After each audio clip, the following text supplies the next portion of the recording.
Joe's Too Critical of The Simpsons. Good evening. This is Joe's Too Critical of The Simpsons. It is a podcast that I do all by myself, where I talk about the newest episode of The Simpsons. I summarize the episode using Dumbo voices, not voices from Dumbo the cartoon, but dumb as in an adjective, but I've made it Dumbo. Keep up, huh? I do silly voices that are not from the cartoon Dumbo. Gosh, get that out of your head. I do impressions of the Simpsons characters, and some of them are good and some of them are not good. The voices come from my the voices come from my thingy that I did on YouTube called The Simpsons, Simpsums, which is just a sort of summary, angry, weird, ugly thing summarizing new episodes of The Simpsons. I do those on rare occasions still, but mostly I do these because it's easier. But you can go to my YouTube to watch The Simpsons if you like. Links to that in the SoundCloud page. If you're watching this on YouTube already, you already heard all this shit. You know what's going on. You stay woke. That's the right application for that phrase, right?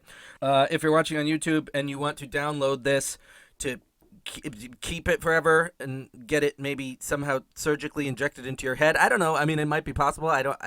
Technology's changing all the time. We have virtual reality now. Maybe you can do this. I don't know. Hit me back. Let me know if it's possible to get audio of me put inside of your head. Anyway, I've had too much caffeine, and I'm sorry. Go to SoundCloud. There I put download links for all of these on there so you can get them for freezy and keep them forever Z. You can also just steal it from YouTube, using a website. After I do the summary of the episode, doing a little radio play with the dumb voices, I do criticism of the episode where I talk about it for too long because I'm an idiot. And then I do some news of the world because this is the first place most people come for their news, I think. That's all I want to say. Well, I do want to say one more thing because the last episode of this I uploaded, I got in trouble with Fox again, not on SoundCloud but on YouTube, because I used one, and I've been doing this for a little while now, one fucking screenshot from the newest episode, and they took it down like fast, like right after I uploaded, like an hour or so after I uploaded it. They took it right down, so I can't even use one goddamn screenshot. Fine. There was a period of time in which I was flipping the screenshots, so they were all like mirror imaged and stuff.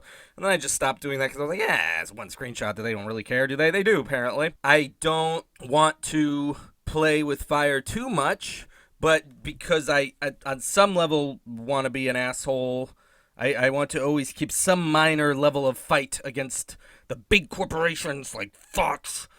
Like I did last time when I re-uploaded this podcast, the previous one, I did use the same screenshot they took me down for, but I flipped it.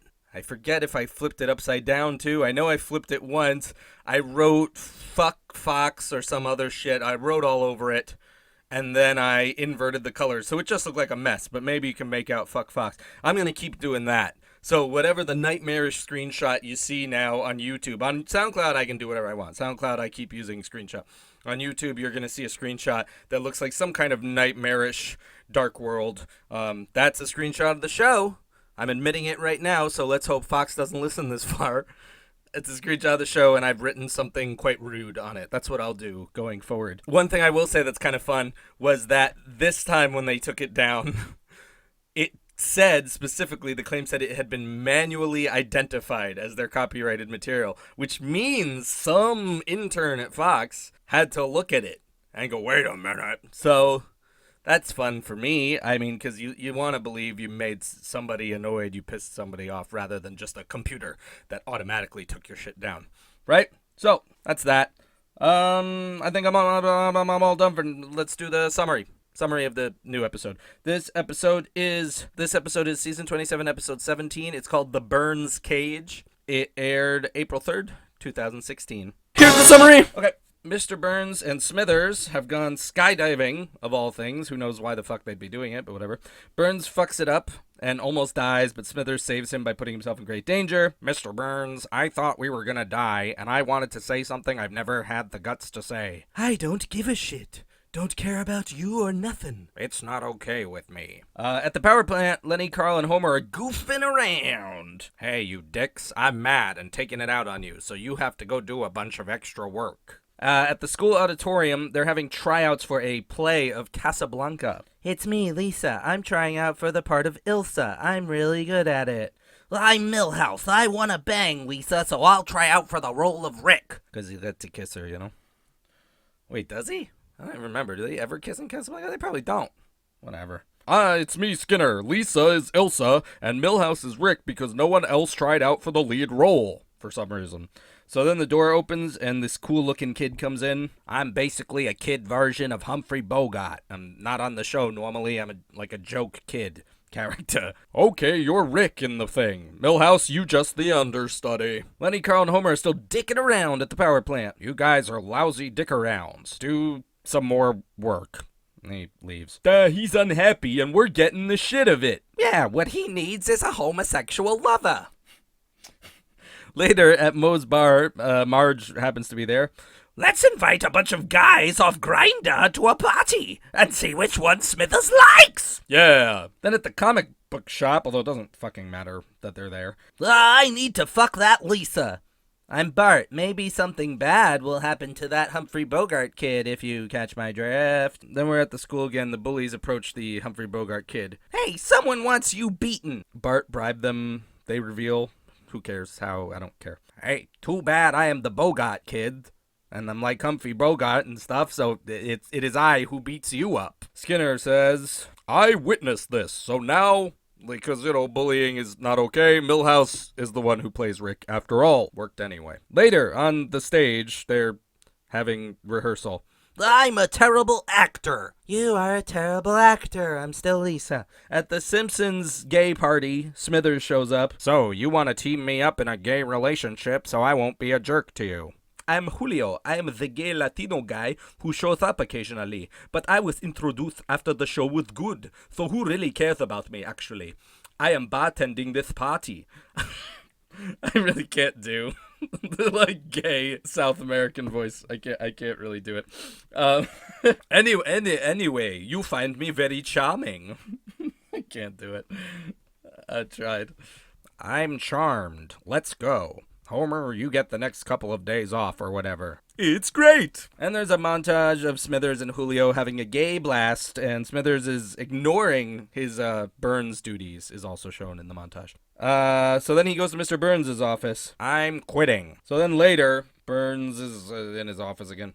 Okay, so all my Smithers replacements are shit, and don't let me be evil the way I like to be. Julio and Smithers are eating at Luigi's, the Italian restaurant. I'm still kind of obsessed with Burns, but I'm trying not to be. I'm taking a trip to my homeland of Havana. You come with. Oh, okay. Back at the Simpsons house. Milhouse is the worst actor. Okay, what you do is you treat him like he's perfect, so he feels you believe in him, and then he'll get better. Then in Cuba, I'm happy, or I'm trying to be. Oh, you are reminded of him, aren't you? I'm sorry, sir. Shit, you called me sir. It's fucked up. You still think of Burns too much. Listen, am I your real BF or what? I guess not, really. Back at a boardroom at the plant, Burns is meeting with his lawyers. Everyone sucks. You have to get Smithers back. Give him a lot of cash and an apology. Fine. Behind the scenes at the school Casablanca performance. At the night, opening night. I guess there's only one performance. You're gonna be great, Milhouse. Yeah, that's right, I am, because of you. Ugh. So then the play goes on, and Milhouse is very good, and everybody likes him, and everybody likes the play. Behind the scenes, at the end of the play, Milhouse, you were really top tits tonight. That's 'cause I'm not Milhouse. Turns out I'm the Bogart kid wearing a Milhouse mask. Oh, cool. Back at Luigi's again. Okay, Mr. Burns, I don't really need money or a lawyer-written apology. Just tell me why you want me back. You really care about me, don't you? Maybe a little still. Okay, I've kept this from you forever. It's your performance review, and it's excellent. You know how I say it? Like excellent. You get it? Good enough for me. And then they hug. Then at Moe's, Smithers is drinking, and Milhouse shows up there the real Milhouse to get a glass of milk and sit at the bar with Smithers. Smithers, what to do about women? I don't know, you idiot. But when it comes to love, what keeps you going is the thrill of the chase, even though you'll probably never get what you want. That's it. I don't know. Now for criticism. Righto. So I don't know. I don't think that was probably a very fun summary, and honestly, it's because this episode's really pretty okay. It's pretty grounded, and usually the fun of summarizing it, or any joy that can be gotten from how shitty the plots are, is to do with how insane they are, and how I can say broad sweeping things like the kids are drinking mutant milk. Not a lot of that. This is a very grounded, character-based episode, but here we go. Somebody asked me to do a Simpsons this one, told me it reminded them of Family Guy. I don't know where you're coming from. Seemed fine. Well, alright. I'll first off start with the good jokes, as I always do. There's a lot of them. There's a lot of good jokes. I didn't even include all the ones I actually like because it would have been too long. I actually have quite a big list here. I don't know. We'll see if I want to go through the whole thing. At the very beginning, when Smithers saves Burns' life, he ends up taking the fall, he somehow it's it's hard to explain how it happens without seeing it, but they land on the ground with Smithers breaking his fall, and Burns goes must you always be underfoot or something. He passes out on the way, and when he wakes up, that's the first thing he says, and Smithers says, "Sorry, sir, if there were a less spectacular way to save your life, I should have found it." But that's pretty funny. It's pretty good. Hey, the other thing too is then it goes right into a song. Smithers within the first minute and a half, Smithers is singing a song about how he's lovelorn for Mr. Burns. And when the episode started with a song, I was like, oh no, because songs generally aren't very good anymore. They fill time and the lyrics tend to suck and it's not funny. It's a pretty good song. It's a surprisingly good song. It's got a lot of puns about comparing love with power plant terms. So one of them, I think it might be the first line, "I've lived half of my life living half of a life." That's pretty good. "Have you ever felt down much worse than a meltdown? My heart is covered in burns." It's all really good. It's got a bunch of themes tied together. Mr. Burns, chemical burns. It's pretty good. And it's actually not a bad song musically. It's got one particular chord change. It's actually genuinely it's a good song. It almost made me go I wish I could hear a longer version of the song where that part repeats, because it only happens once, but it's kind of a pretty song. It's piano driven. Yeah, it's fine. And it's not long. It's not a long song either. It wraps up pretty quickly. I mean, I know I just said to hear a longer version, but for the show, I'm being reasonable. It probably is good that it's not short. I think it's a minute-long song, minute and a half. The only thing about it is the Smithers voice doesn't exactly lend itself to singing, so it'd be nicer if a better character. It's probably hard to kind of sing works fine though. It works fine. And then there is a part where it's pretty funny because Lenny says when Smithers is riding their ass. Lenny says what they got to do is they got to get him a lover, and the line is, "We have to get that guy a woman who can find him a man," which is, it's not a clever line really on its own, but it's a clever line in the idea, the context of the show, the notion that it's an expectation that Lenny is that clueless. They're building us up to think, oh, there's going to be a plot in here about how they don't even know he's gay. But no, they completely know. Everybody knows. So that's clever. There's also a joke they did a lot of, but this was kind of the Simpsons thing back in the day. The old switcheroo, the old dashed expectations thing. The whole there's a lemon-shaped rock there. Wait a minute, there's a lemon behind that rock. The just subverting your expectations again and again, that kind of thing. There was that one Homer sees a guy who looks just like him, and then he gets distracted by a dog with a puffy tail. They actually did the guy who just looks like him joke again. Initially, they invite, because they are looking on Grindr to find someone for Smithers, and they end up inviting them all to a party at the Simpsons house. But they're looking on Grindr, and Homer thinks it's him on it. He goes, "Why am I on this? Only one way to find out." And he swipes yes. And this is at Moe's also, just like that original joke where there was another Homer from seasons ago. And the other Homer shows up and goes ooh, and he kind of talks all fancy man Again, I don't know. It's very feels very repetitious of that dog has a puffy tail joke. And he goes like, "Oh, someone swiped me here, blah blah blah." And then Homer says, "Here's $5. Visit my dad. Say you're me." And the guy says, "Finally, I'm paid to act." Yeah. I mean, the only thing is someone looking exactly like Homer has been done, but I think the payoff wasn't that bad. The notion that you learn a bunch about this character. You learn really quickly. Oh, he's an aspiring actor, and but he sucks at it. Anyway, when Smithers decides to date Julio and tells Homer he gets a couple days off, Homer goes, "Woohoo! Are there any gay-themed songs about celebrating?" Yeah. Are there any gay-themed songs? Yeah, it's funny. And there's a clever thing in the montage, actually. I know they rely on montages. Again, pretty short montage, for one. But also, what's funny about the montage is it ends showing the music teacher, whose name I've forgotten, the music teacher, and I think just a random made-up character, I don't think it's anybody we've seen before, getting a marriage license and kissing. I don't know if we've ever known the music teacher was gay before, but that's cool enough. I think I'm glad when they just go like, "Hey, by the way, here's something you didn't know about this character." So yeah, him, and then Smithers and Julio go to get a license, and then they cut to the next scene, and they're fishing, and they've got a fishing license. So they lead you to believe, oh, they it's going that far, they're getting married, but no, they just get a fishing license. They can go fishing together. Mr. Burns has some alright stuff in this. He's not in it as much as you would think. It's really more focused on Smithers than Burns. But Burns, right before Smithers quits, Burns says, you're supposed to take my photo for my autobiography. He's writing his autobiography, apparently. And he goes, "Here, take my photo." And he takes out a globe and holds a gun to it and cocks the gun. So that's the photo for his back cover, him holding a pistol to the earth. I'm gonna skip some of these jokes because and probably the best joke of the episode. And as I'm saying all this, I'm listing off quite a few jokes. So I might be saying to you, if you are someone who is not averse to watching new episodes of Simpsons, if it's something you've done on occasion, but it's just like man, if you take the occasional hit a smack, buddy, what's the harm? Take a bit more. If you're completely off the show, I'm not saying jump back in and watch the Smithers episode here. But if you're someone who watches it occasionally, you might watch this one because I'm ruining all the jokes right now. And it's not terrible, but you're not probably gonna be blown away either.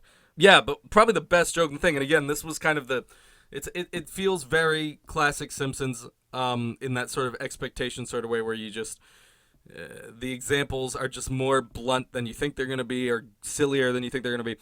But when Smithers is in Cuba, Julio he comes dancing over to him in some crazy a festival getup, and he's wearing a mask that looks basically exactly like Mr. Burns, and he says something like, "Our buzzard of death mask reminds you of him, doesn't it?" And then he goes, "Everything." Oh, and then he calls him sir by accident. He goes, "Oh, you called me sir, like you called him." And then he goes, "Everything reminds you of him. I bet that mural of him being driven out of Cuba in 1959 reminds you of him." And they zoom out, and there is a mural of Mr. Burns being driven out of Cuba, which is pretty great. I think that's great. That made me laugh out loud. And the mural's quite funny too. The mural's got product placement in it looks like. I think there's a bottle of Modelo running away from him, something like that. Anyway, yeah, but it's a great idea. I think it's a great idea. Everything reminds you of him, like that mural of him. It's pretty cool. It's a good joke. And then also, when the lawyers tell Burns he needs to apologize to him, Mr. Burns says, "Sounds like I'll need a personal apology straight from my heart. Have it on my desk first thing tomorrow." And then he leaves, and then he comes back and he goes, "And write yourselves apologies from me to you for making you work late. And they'd better sound sincere." And she's, "Yeah, it's good too." Because, I like this. It's a funny turn. "Oh, well, write some apologies from me to you." And then he gets mad. And then he's angry about the idea of the it's a funny, it doesn't really make sense, which is why I said, why would you insist on the apologies to the people you're talking to right now being sincere? It's a funny premise. There's a few other jokes. I'm not gonna go over all of them, but that was quite a few. There is one joke. There aren't jokes I hate. I suppose there are jokes that don't quite work. There's an animation joke specifically that I just want to mention because I thought it was weird because it doesn't quite work. everybody kind of sees and hears Smithers singing his sad song at the beginning in the plant, and we see him walking through the plant, and then we see him look up, and Mr. Burns is actually watching him from a window, and Mr. Burns closes the blinds and then reopens them and goes, "Huh!" and then closes them again. And the reopening, it's supposed to be, and you can basically get the joke. The idea is like, if you keep turning the blinds, they reopen the other way, and it's supposed to be like he kept turning the blinds by accident, went too far, and opened them. It's a joke that I don't think is that bad. I think it's kind of a clever idea. It's just I'm not sure how to employ it. Like, I think you get what happens, but it took me a moment. It took me like a beat, and I went, oh, I get why he went, huh, and closed it. But that kind of ruined laughing at it, because it took me a second to understand it. And I think part of it is to do with the new animation, the fact that it's all computerized, the Mr. Burns opening the blinds, closing them again, opening them, it all looks like the same animation, just kind of like reversed or done over again. And it's all just very kind of technical. It's all very mechanical looking. And that kind of ruins any notion of him like accidentally turning the blinds too far. It just looks like he opened them on purpose, he closed them on purpose, he opened them, you know what I mean? It just looks repeated, and it's a thing where I'm just like, I don't know if it's there must be one assumes there's a way to communicate that premise better through animation, but this animation didn't really do it. It's one of those times where you notice the modern animation making like is a detriment to the comedy. To a small extent. I mean, I'm not going nuts about this joke. I'm just noticing it as a problem that comes up sometimes with the new episodes. So then, overall criticism, this might be, in my opinion, the best episode of the season. It's either this or Halloween of Horror. I will say that the Halloween of Horror episode does feel like more effort was put into it. It feels like they worked harder to make that kind of stick and work. I guess for me, the difference, and I don't know that I'm definitely saying this one's better than that one. Mind you, it all doesn't really matter. This is Modern Simpsons. It all does not really matter. Hey, thanks for listening to my podcast about things that don't matter at all, ever. But the thing is, for me, generally, when I like episodes of a show, I tend to like the grounded ones more than the outlandish ones. So if you do a kind of crazy one really well, and Halloween Horror is pretty crazy, because guys actually want to murder Homer and Lisa in it. I enjoy it, but this episode happens to be much more grounded and rather sweet. And I actually felt like, I felt like I had to watch it twice. I watched it twice, which I don't fucking like to do, obviously. But the plot movements were very light. They were very subtle.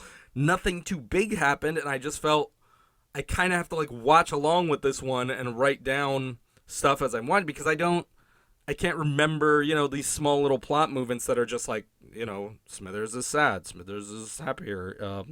Usually I can watch an episode and then just skip through it and go like, okay, that's the part where Sideshow Bob turns into a frog and tries to jump after the children. I have to say I did put off watching it again.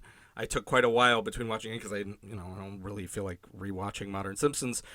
Instead of Break So Bad, still not watching Break So Bad, still putting that off. Pretty cool of me, I know. But I will say this. Watching it again, usually a second time, tends to be the time I'm even angrier. I tend to notice more flaws and get madder that I'm stuck watching this again. It did not reveal more flaws to me, really. There are certainly flaws, but I didn't a second time go like, oh, that's why this is a bad episode. It was about as good as I thought it was. I will say the first time I watched it, I forgot I was watching it. I went away to like get some food, and I had some other work I had to do. And when I got back from eating, I sat down and I started doing my work. And then like about an hour into my work, I realized, oh, I have a window. Oh, right. This window open here is the Simpsons episode I didn't finish watching. So, it's not fucking blowing me away exactly, but I'm surprised. I'm surprised at the groundedness. I will say the problems in it are, in terms of storytelling, it is a little dumb the way the plot kind of starts. It's a little dumb that the reason Homer, Lenny, and Carl know that Smithers is sad and that he's riding their asses, they know he's mad, is because they actually hear his song. Like, that's what happens. They go, we heard your song. They mention it. Which, I don't know. Like, it doesn't really matter. It's basically fine. But I kind of think something could have led to that moment better. They could have somehow found out instead of like, because, like in a musical, most of the time, you're not supposed to really think like, oh, these people are singing. It's sort of an accepted rule in musicals or whenever The Simpsons does music that like that was a heightened reality moment, and we're not supposed to really think to like, yeah, remember that time everybody sang? Like, they might even make a meta joke about it, but you know what I mean? Like, on the other hand, you're supposed to act sort of like they just had a normal conversation. So to think like everybody actually overheard Smithers walking through the power plant singing a sad song that like said exactly how he felt, which by the way was all metaphorical. It's the metaphor is pretty blatant, but my heart is covered in burns. He never says like I'm sad, I'm in love with Mr. Burns. But whatever. Anyway, it's a little dumb that that's the inciting like action of it. But it's not horrible. It's fine. And the subplot, the B plot, first of all, the B plot is kind of a dumb thing in general because it has just nothing to do with the Smithers plot. It has nothing to do with it. It doesn't, and it just feels like, a B plot that kind of could have been pulled from anywhere, could have been put into any episode. You'd like to think with a good episode that the whole thing feels quite coherent and put together well, but it just feels like a different plot that happens to be in this episode as well. But it's also not horrible. It's surprisingly fine as well. It's just not that bad a plot. It's fine. The fact that the kid version, the Humphrey Bogart kid, is like a dumb plot contrivance, I'm okay with that. I don't know. That somehow works for me as a plot thing. Because The Simpsons used to do that in a very subversive way. It's subversive in terms of storytelling, not in terms of like societal, like commenting on society or anything like that.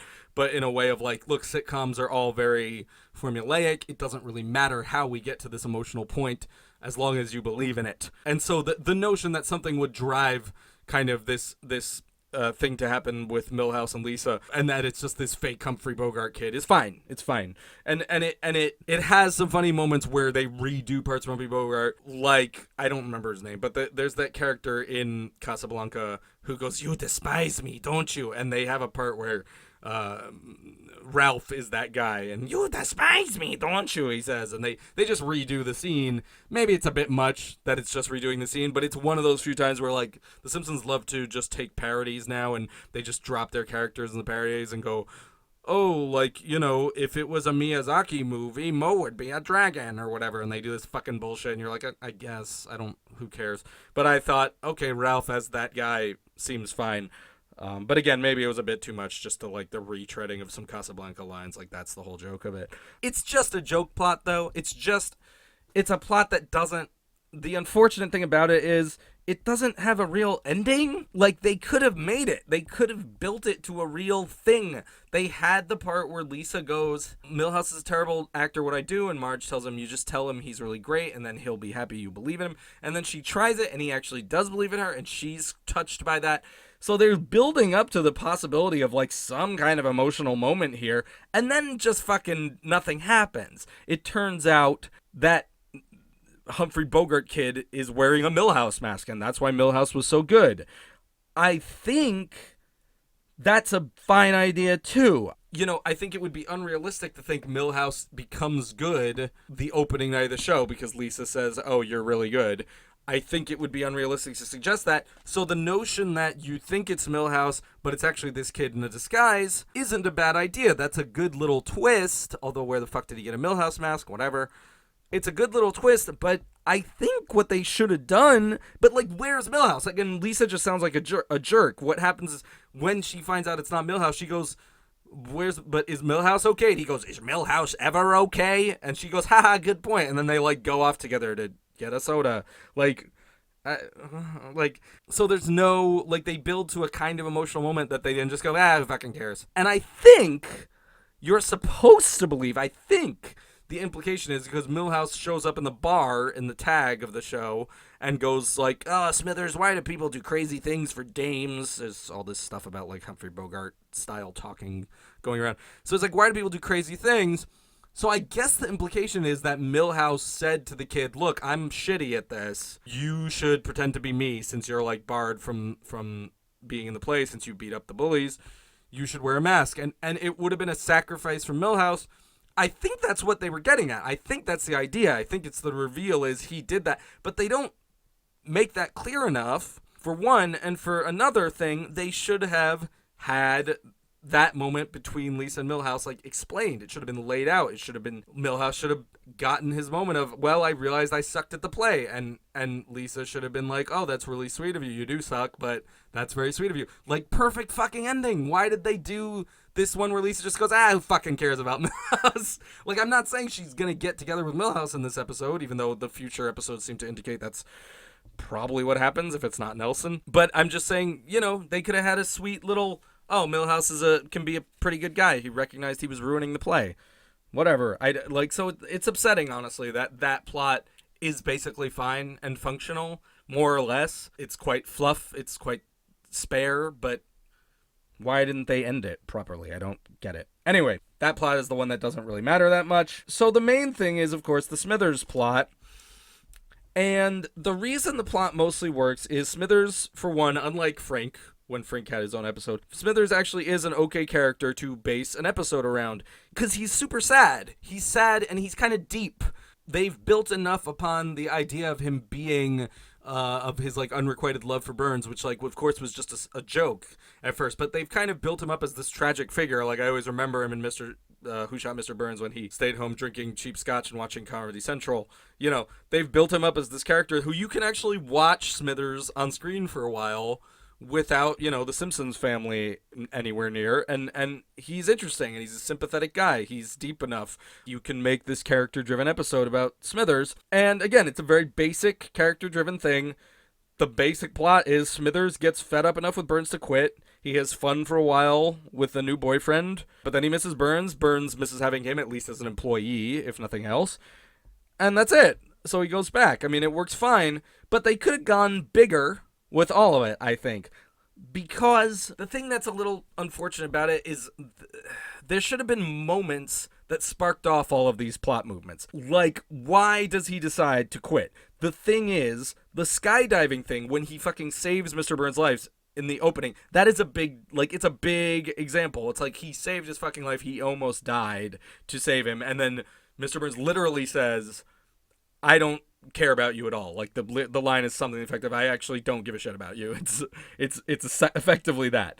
You don't mean anything to me, basically. And that's a big deal.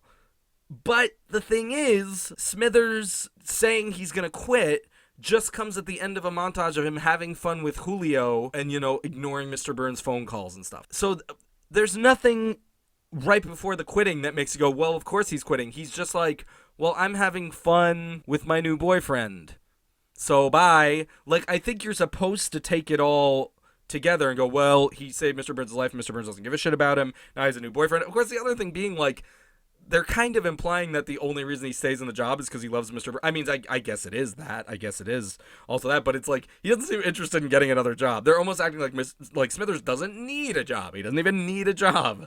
It means he doesn't need the money. He's fine. He's fine. He can just go off and go to Cuba and do whatever he wants, but he doesn't need a job. So, yeah, it's like this weird thing of, I have a boyfriend now, so I'm going to quit. I just think it should have been meaner. It should have been, they could have done the thing where he saved his life, but it's weird. They put that at the beginning. So then at the end, there's no real reason he quits. He's just having fun with his boyfriend. I'm having fun, so I'm going to quit, And it's weird. They should have set it up more. They could have had him having more conversations with Julio. They could have, instead of a montage, they could have had him talking. I mean, as I said, the montage is short and it's got funny bits, but ultimately, yes, it was a crutch, and it would have been better if they had, him and Julio talking about Mr. Burns treats you like shit. No, you're right, whatever. He does have that conversation with him, but oddly, it's after he quits.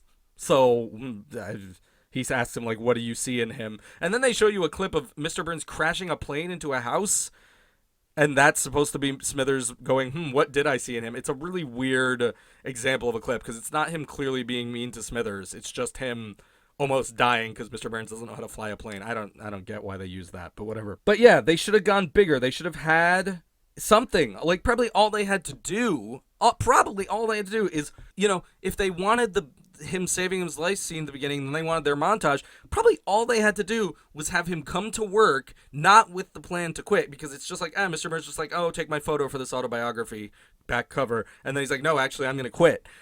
He should have just come there like he was going to work, and then Mr. Burns should have just said something really cruel, You know, that's what should happen. He should say something awful, and then Smithers should have been like, well, I don't have to take this. Why didn't they do some shit like that? I don't know. It should have been like he decides to quit right then and there. That would have fucking basically done it. I don't know why they don't do it. Whatever. And once they split up, again, they could have gone bigger with everything. They should have had more examples of Burns not getting along well without Smithers. They really only have 2 scenes, which are fine, but like, and I guess they wanted to make it more of a Smithers episode, I guess. But I don't know. It just seems like Burns should have been more clearly driven to taking Smithers back. It should have been more evident to him what a loss this was. I mean, they basically do it. It's fine. But I just think they could have put more emotion into this, and they should have had more examples or bigger examples of Smithers being obsessed with Burns. Yeah, I think they just should have made it bigger. Like, it's just weird in Cuba, too. He just kind of, I don't know. It's just everything reminds you of him. But up until that point, we haven't seen him being reminded him that, I don't know. In general, just like more examples make clearer these connections between them. Maybe even like capitalize more on Smithers having fun. Like the ups and downs should have been bigger. Smithers is having a lot of fun. Oh, but he really misses Mr. Burns. Everything just should have been bigger. But like, it's one of those things again where it's like, since the B plot wasn't completely abhorrent, fine, but again, it didn't really have an ending, and again, this might have been a case where the B plot could have just been taken the fuck out, or at least eased back on in some way. I don't really know. I'm not positive taking it out is the solution to it. Maybe that would be too much. Maybe you can't fill all that much time with Smithers, but it's overall a nice, emotional, character-based episode. And it feels to me like it just needed to have more. It is still basically the same problem of slow the episode down, spend more time on the emotional moments. I mean, the broad plot stuff is, I said before that it's like, it's kind of dumb that they're just, that Lenny and Carl and Homer know that Smithers is riding them because, you know, he's upset about Burns. But I didn't actually know, also, the fact that, like, it leads into, oh, we're going to throw, like, a big gay party for Smithers. Like the lead up to that is not...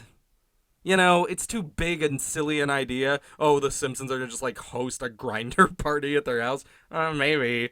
Like, it just seems, like, pretty out of the way for, like, why is Marge just like, yeah, I'll get involved with that? Oh, Smithers is being a pain in the ass to you? Okay, let's host a grinder party. All right, I guess.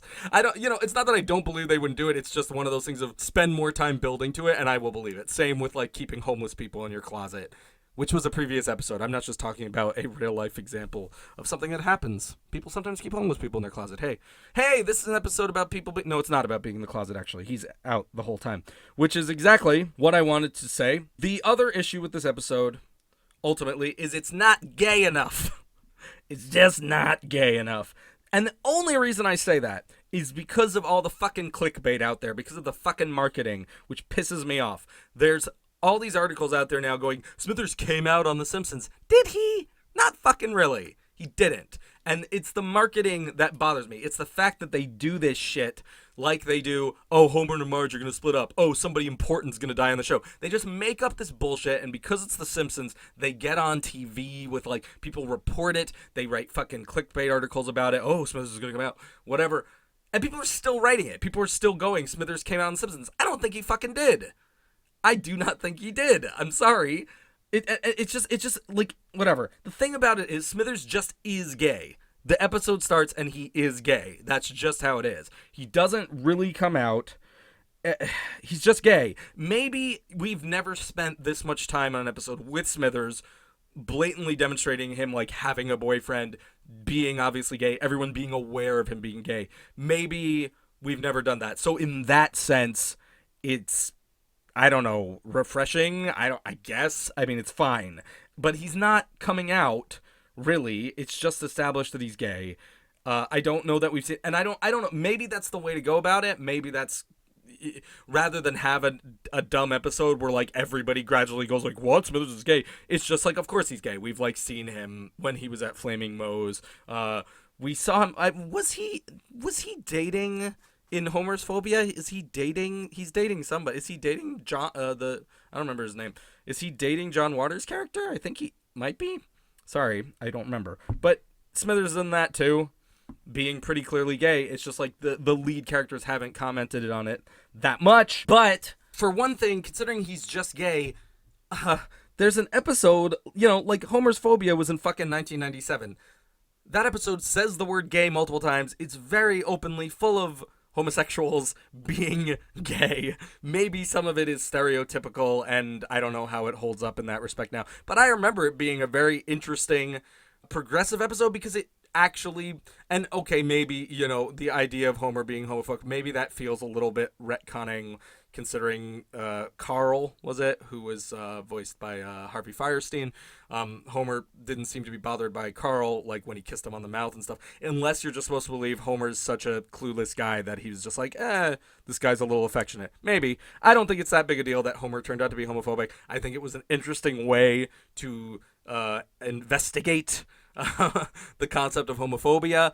I think it was a really good episode, and I think it was back when The Simpsons actually took a stance on social issues. On the one hand, they're sort of doing it again here by just kind of going, look, he's gay and everybody accepts it. They just accept it. It's fine. On the other hand, like New Simpsons, it does all feel quite toothless. I mean, I almost thought this episode did not contain the word gay, but I think it does only once. It is when Homer says, are there any gay-themed songs about celebrating? Which is a funny line. But I think that might be the only time anybody says gay. Oddly, in a way, they dance around it a little bit, because like the very first thing when Smithers saves Burns' life, he opens his parachute. It's a pride. It's a rainbow parachute, but with Burns' face in the middle. Who knows why Burns would have allowed such a thing? But maybe he didn't know about it.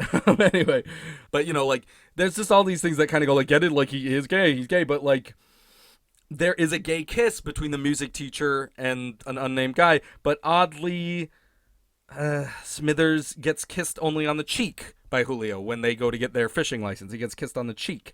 I don't know why we couldn't see Julio kiss Smithers. I guess there seems to be some notion that they're trying to imply Smithers is kind of saving himself from Mr. I don't know what they're implying.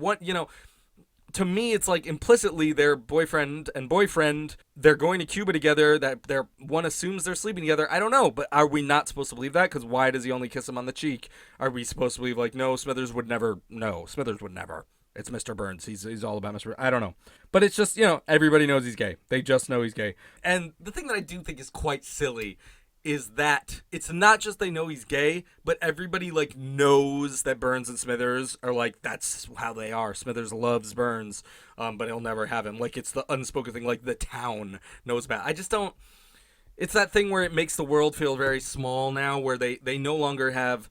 They almost rarely put in just background characters you've never seen. The world is just populated. Springfield is everybody we already know, and everybody who we've already seen interacts with everybody else. So there are parts where Luigi says "Oh, I'm at the end to celebrate your reunion." Luigi knows about Burns and Smithers. It's just I don't know. Not that he wouldn't, but I kind of prefer the idea that this is an actual fucking town. It's a little weird when everybody knows everybody's business. And literally when they're talking about how are we going to get Smithers off our back, Carl says, doesn't Smithers dig Burns? And then Moe says, yeah, but Burns doesn't want Smithers. All right. To me, it just seems goofy that they're just talking Moe. Oh, Moe is going to comment on the situation. I know how it is over there at the plant. Why does he know? Why? I think that's silly. But yeah, I mean, overall, I think it's weird that this episode doesn't seem all that gay, considering we had 1996 Homer's Phobia, which had the gay steel mill. We work hard, we play hard, etc., etc. But anyway, the main point of it, the worst problem, is that he doesn't fucking come out, for fuck's sake. He does not come out. He just is out. And really, when you get down to it, it seems, and it's fine with me. It's fine with me that he just is out and everybody knows, basically, aside from the dumbness of kind of everybody even knows, he's in love with Mr. Burns, seems to know his whole situation. But it seems like it doesn't matter if he comes out unless he comes out to Burns. If he comes out to anyone but Burns, who fucking cares? We don't need an episode of him going up to everybody going, by the way, I'm gay, because nobody else, Smithers only really exists, for the most part, he exists based on his dynamic with Burns. That's his character trait. He is a tragic figure because he is in love with Mr. Burns. That's, the main thing we know about him. You know what I mean? He's not really close with anyone else on the show. He loves Burns, and that's what he's about. So to have him come out, to suggest he's going to come out, he has to come out to Mr. Burns. And I kept some of the lines in verbatim when he says, you really care about me, don't you? And he goes, I guess I still do. He says, I still do a little. And then the only thing I changed, Mr. Burns says, I've kept this bottled up inside a long time. It's your performance review. So it's a trick. You think, oh, he's going to say something else. But no, of course he's not. But so that's the coming out. I left those lines in exactly as they are. You still care about. I'll reread them exactly. You really care about me, don't you? Maybe a little still. That's it. That's him coming out. Okay? So if that counts for you, bully for you. I don't think it counts. And again, I don't give a shit, really. I don't. I'll say that at the end. I'll explain at the end. I don't. But okay. I understand why he didn't properly come out. The fact of the matter is, the relationship between them his attraction to Mr. Burns has always been playing on the absurdity of someone finding someone like Mr. Burns attractive, how old and decrepit and evil he is also. And I will say, I think the fact that it's two men is absolutely part of the joke too. When you get down to it, I think it was like back in the day, it was a funny idea that anybody would be attracted to Mr. Burns, especially what if it was like his assistant who's also a dude, I just, you try to think of like other versions of this dynamic.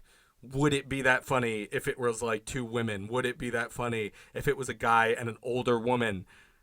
I don't know. I mean, I guess it's kind of playing on just the old repulsiveness of Mr. Burns. Maybe it's more insulting to old people than it is to gay people. But I think some of it is like how it's the complete unreality of it. Like, not only is he old and ugly and evil, it's also like it's a gay attraction. Like, I think it's part of the joke. And over the years, they've made it seem more serious, and they've done an okay job by making Smithers a legit tragic person. His pining for Burns seems like deep and sad and kind of real now, other than just like a silly, "You're quite good at turning me on," like that kind of stuff. But it's still kind of like, how are you going to address what was a joke situation and make it real and have him actually come out to him? And, like, I don't know how much you can actually shed a light on this thing and make it seem authentic. I don't know. And also, more simply, frankly, how can you not fuck up the show? How can you have Burns find out about this and still have the same show, still have these two characters be the same on this show? For one thing, we know Burns is straight. We've seen him linked to women multiple times throughout the show. And one just kind of assumes he wouldn't take this well, He's a super old guy, so his ideals are not the same as many modern people. So one assumes this would not sit well with him. If he wasn't angry, he wouldn't really know how to take it, The bottom line is it would effectively destroy their relationship for him to say to Burns, "I straight up love you and am like physically attracted to you as well." I guess we're supposed to think Burns saying, "You really care about me," is him kind of acknowledging it. I mean, it was gently sweet. I still think he could have actually come out. I don't know exactly, but I think he could have come out as gay to Burns, and maybe Burns just accepts it without saying, "I am gay for you." Just go, "Look, it's important to me that you know I'm gay." I don't know. I don't know how you'd manufacture that scenario, or like why he would, like that might have hit a little harder if somehow maybe Smithers can't outright say, "It's you I'm gay for," but just that he says he's gay in general, and Mr. Burns has to like accept that. I guess it's just they fucking pussyfooted away from it. I don't know if that's the right use of that. And the thing is, I wouldn't have cared. And I'm explaining. I wouldn't have cared. It would have been fine if they just shut the fuck up. If they didn't fucking make it into a story so they could market the episode, so they could get their ratings up. Guess what? He's going to come out. Not really. Stop saying shit that you're not going to do. We basically know you're not going to fucking do it because you're the Simpsons and, change is anathema to you. So you're not going to fucking do it. But just shut the fuck up then. Don't tell me that you're going to kill someone off, it's going to be important, then kill off stupid Rabbi Kristofsky. Don't tell me Homer and Marge are going to split and then make a dream sequence and the worst episode you've ever done. Fucking just shut up. And then, it would have just been an okay modern episode. It would have been a grounded, sweet episode. They do hug at the end. It would have been a nice little thing where there's some mild acknowledgement that Burns accepts that Smithers cares about him, and Burns accepts he needs Smithers around, and they hug. I don't mind that. That's Burns being accepting enough. That's Burns being about as sweet as Burns can probably get. It would have just been a better than average for modern Simpsons character-based thing. I don't know that I probably wouldn't have even noted. I wouldn't have been like, wait, is this him coming out? I guess I would have noted that he was being gay obviously for a longer period than we'd seen. It was more open, kind of, sort of. But it's not, to say that he came out, everybody keeps reporting as like it was surprisingly subtle. It's like, of course it was subtle. It's because they're too afraid to make an episode where he goes, listen, I'm gay, Mr. Burns, and I want to do ya. Like, that's not going to happen. That's why it was fucking subtle, you dinks. Fuck off with your lies. Just make your show and shut the fuck up. Please. You have enough money. Do you really need to drum up your ratings this badly? Whatever. Pisses me off. So that's all. I find it a completely fine episode. I find it a basically character-driven, sweet, modern episode for The Simpsons. It is a thing, again, where it's like, it's not blowing anybody away. And just the cultural context around it, the fact that they acted like this was a big deal, and people are still writing articles claiming he came out. I didn't see it, man. I didn't see that fucking happen. So, you have a pretty decent episode surrounded with some bullshit. And overall, when you look at it, the plot movements are sloppy. But I will say that I felt badly for Smithers at parts. I felt it was quite sweet, the moment at the end where they talk and they hug, even though it wasn't the coming out scene they keep claiming it to be. Yeah, it was all right. So, I don't know, maybe the best episode of the season. I don't want to totally commit to that. Maybe Halloween Horror. I'll probably never commit one way or the other because I don't care enough about these episodes to rewatch them. Even I've already rewatched this 1-2 times, so the hell with that.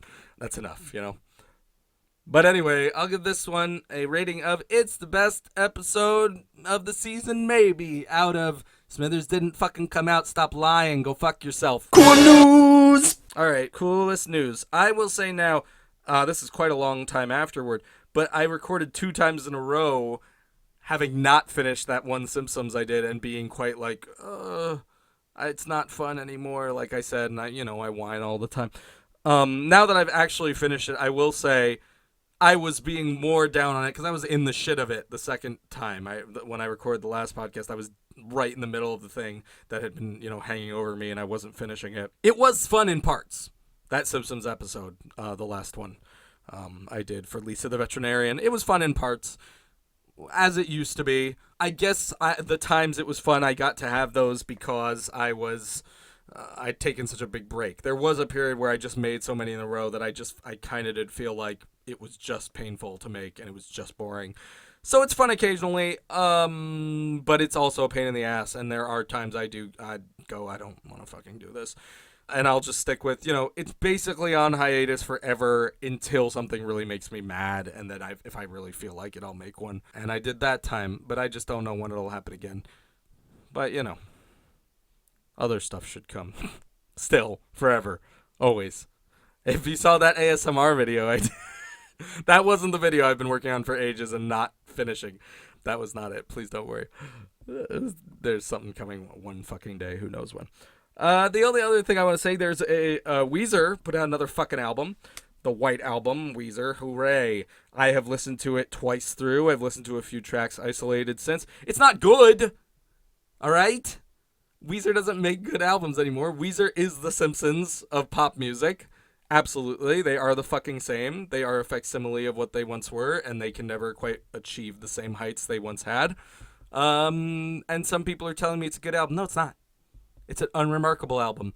I am mentioning it because, I was a fan of Weezer when they were good, and because I took some pledge, not a real pledge, maybe it's a pledge to myself, to review basically every Weezer album since the Green Album. I think I reviewed on a website ages ago that none of you ever heard of. Nobody still heard of it. Nobody heard of it back then either. But I did write some really horrible reviews that I probably don't want anybody to see anymore just because they were old. But I kept reviewing them, and then I did a video review of Everything Will Be Alright in the End. So some part of me does feel I want to do some kind of review of this, some video review, but I wouldn't do it the same way I did it last time. It's just a thing where it's like I think I'm going to do it, but it's another thing I'm going to say. Like, the album was sprung upon me. I heard about the singles coming. Someone told me, oh, there's no album, they're just doing singles. And I was like, okay, good. And then suddenly this fucking album appeared. I had no idea it was coming. And I don't know. Maybe I'll do some kind of stupid review of it.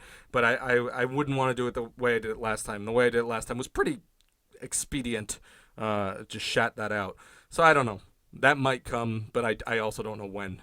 I want to do it's like many things. I want to do it, but who the fuck knows when and if I'll actually feel like doing it once I get into actually trying to do it. I also feel like I wanted to comment. This is now actually almost old news. It's like 2 weeks old, maybe at least. Furikuri. I know there are people who get mad about the way I say it. FLCL. It's one of my favorite shows of all time. The anime. It's coming back for 2 seasons. I kind of wanted to take a moment here to like talk about, just because this is when I talk about other media generally at the end here. I kind of wanted to talk about why I kind of think it's a shitty idea, but I'm not going to really. I just want to mention it because it's a thing that happened recently, because I'm already recording right now over an hour, which is fucking too much. So I'm not going to bother. But maybe at some day in the future, I will talk about my reasoning for why I don't personally look forward. I mean, I'm open-minded to it being good, and of course I'll watch it, but overall, I am worried about the notion of Furikuri coming back. And yeah, I don't know how I feel about it yet, and whatever. I'll explain it, because it kind of comes back to my very insane idealistic belief in kind of almost never giving anything a sequel. Or never continuing a show past very many seasons or anything. So I have a lot of thoughts about that are insane. I have friends who get mad at me about the insanity of these thoughts, but I still believe them, kind of. Anyway, just a preview of me maybe one day bitching about that. Okay, I think that's it, man. Thanks. I guess there's a new episode really fucking soon. Hooray. Bye.